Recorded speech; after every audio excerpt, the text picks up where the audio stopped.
दोस्तों, इस वक्त की बड़ी खबर भिवंडी से आ रही है। तो खबर क्या है, तो आइए हम अवगत कराते चलें। इमाम अंसारी ने जिजाऊ का झंडा उठा लिया, जिजाऊ का बढ़ता जनाधार, भिवंडी लोकसभा में घमासान। आदाब, मैं हसरुद्दीन, आप देख रहे हैं जलाल न्यूज 901 टीवी चैनल। दोस्तों, 901 टीवी चैनल सटीक खबरें दिखाता है। तो खबरें किस प्रकार की हैं, भिवंडी लोकसभा चुनाव 2024 का इलेक्शन क्या कहता है, तो आइए नज़र डाल लेते हैं। महाराष्ट्र की भिवंडी लोकसभा सीट परसीमन के बाद 2008 में अस्तित्व में आई थी।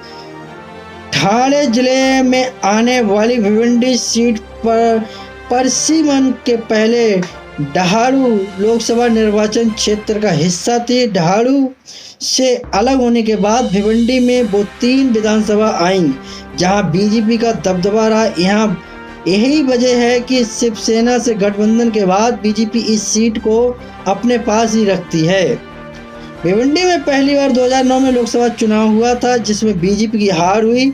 कांग्रेस के सुरेश ताबड़े जीते, जबकि बीजेपी के जगन्नाथ पाटिल को हार का सामना करना पड़ा। भिवंडी लोकसभा सीट की 6 विधानसभा सीटों पर हमेशा ही कांग्रेस और एनसीपी का दबदबा रहा है। तो दबदबा किस प्रकार का रहा है?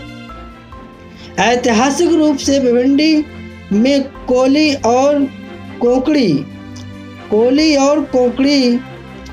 ऐतिहासिक रूप से भिवंडी में कोली और कोकड़ी लोग रहते हैं। हालांकि वहीं 20वीं सदी के अंत में भिवंडी एक छोटा सा शहर बन गया, जहां में कपड़ा उद्योगों के तेजी से उछाल में मुख्य रूप में प्रवासियों को आकर्षित किया। भिवंडी एक वाणिज्यिक शहर और एक प्रमुख व्यापार केंद्र है, जो मुंबई को शेष भारत से जोड़ता है। शहर की मजबूत और लगातार बिजली और परिवहन बुनियादी ढांचे ने कई कपड़ा कंपनियों को आकर्षित किया।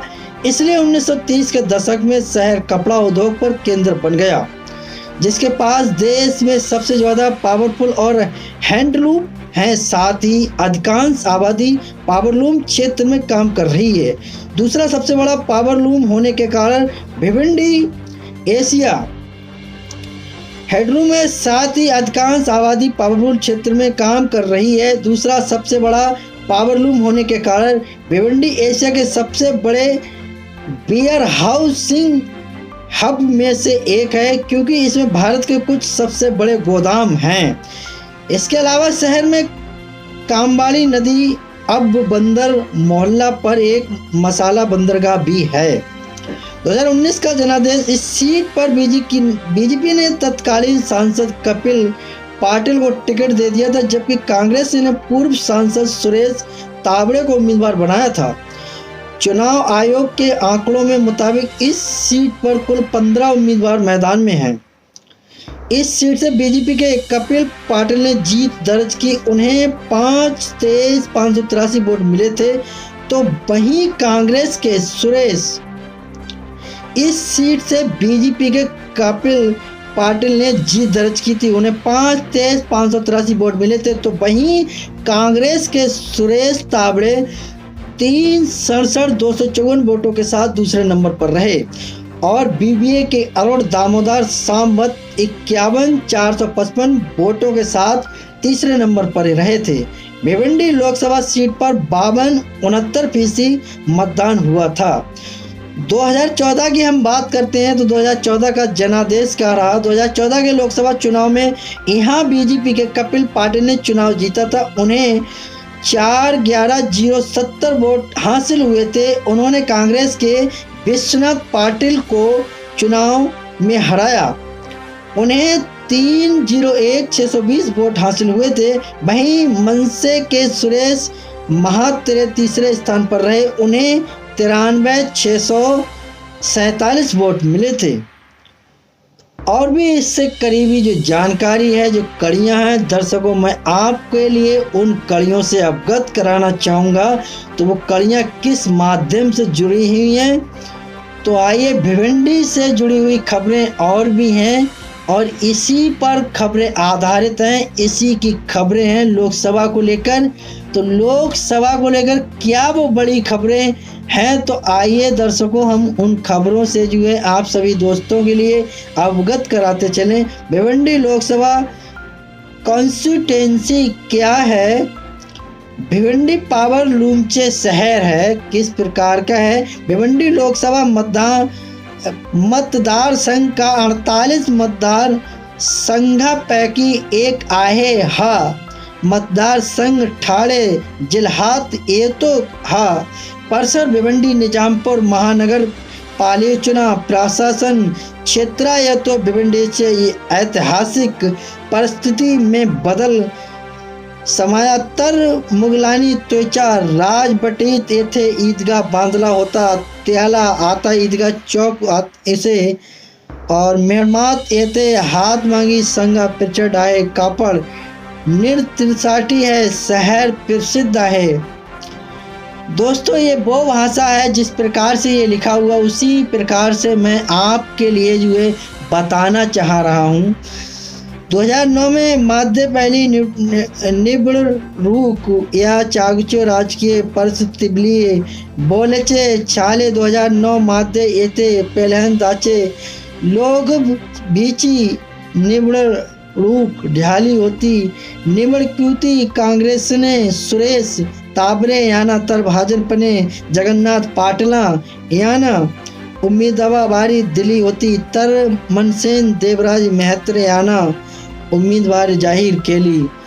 दर्शकों, जिस प्रकार का लिखा हुआ है उसी प्रकार से जो है आपके बीच में इन शब्दों का प्रयोग कर रहा हूँ। तो इससे जुड़ी और भी कड़ियाँ हैं, उनसे भी मैं आप सभी दर्शकों के लिए अवगत कराना चाहूँगा। तो खबर किस प्रकार की है? 2009 में याचा लोकसभा निवडणूक कांग्रेस के सुरेश ताबरे 182 789 पर भाजपा जगन्नाथ पाटिल यानी 141 425 मत मिले। वहीं पर देवराज मात्रे उनके लिए जो है 107 मत मिले। कांग्रेस और भाजपा विजय और पराजित 41 364। 2014 की बात करें, लखानू अधिक मतानी भाजपा, तो वहाँ पर भी इसी प्रकार का हाल रहा। तो और भी इससे जुड़ी किस प्रकार की जानकारी है दर्शकों आप सभी के सामने जो है रखना चाह रहे हैं और जो है अपने चैनल के माध्यम से आप सभी लोगों तक पहुंचाने का प्रयास कर रहे हैं। जो है 2019 में इसी प्रकार के जो है आंकड़े रहे, जैसा कि मैं पहले आपके लिए इस खबर से अवगत करा रहा था। तो लोकसभा उम्मीदवार सर्वे 2024 भिंड में लाल सिंह आर्य लोगों की पहली सांसद, मौजूदा सांसद संध्या राय दूसरे नंबर पर। तो उनसे जुड़ी क्या है? दैनिक भास्कर के लोकसभा उम्मीदवार सर्वे 2024 में भिंड लोकसभा सीट के लोगों ने भाजपा की मौजूदा सांसद संध्या राय की बजाय लाल सिंह आर्य को प्रत्याशी तौर पर पसंद किया था। जाहिर सी बात है, जनता जिसे पसंद करती है तो उसी को चुनती है। Bhiwandi election result 2024 live update. Lok Sabha निर्वाचन क्षेत्र भिवंडी के सबसे तेज और सटीक नतीजे। भिवंडी से साल 2019 लोकसभा चुनाव में बीजेपी के कपिल महेश्वर पाटिल 15-6-3-29 वोटों के अंतर से जीते थे। वहीं दूसरे नंबर पर रहे आईएनसी के तंवर सुरेश काशीनाथ को 36-72-54 वोट मिले थे। महाराष्ट्र लोकसभा चुनाव 2024 के नतीजे लाइव अपडेट। महाराष्ट्र लोकसभा 2024 के लिए वोटों की गिनती 4 जून 2024 सुबह 8 बजे से शुरू होगी। भिवंडी लोकसभा निर्वाचन क्षेत्र के लास्टेस्ट अपडेट जानने के लिए जो है अपनी जो है अभी तो सब प्रक्रिया अपना रहे हैं, कौन कहाँ पर है। तो आगे आने वाले समय में सब कुछ ओपन हो जाएगा, सब कुछ सामने आ जाएगा।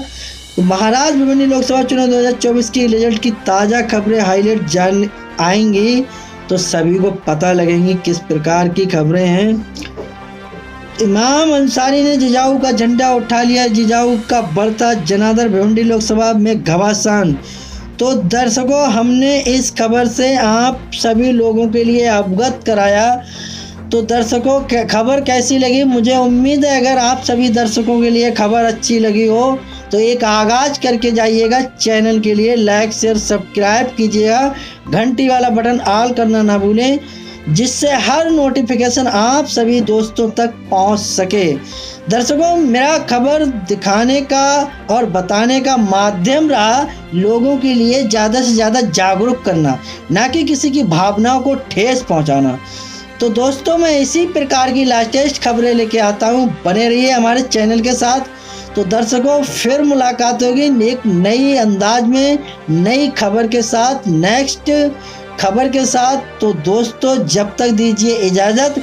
दर्शकों, खबरों में हमारे साथ बने रहने के लिए हमारे चैनल जलाल न्यूज़ 901 के लिए सब्सक्राइब करें, जिससे हर खबर आसानी से मिल सके। जय हिंद।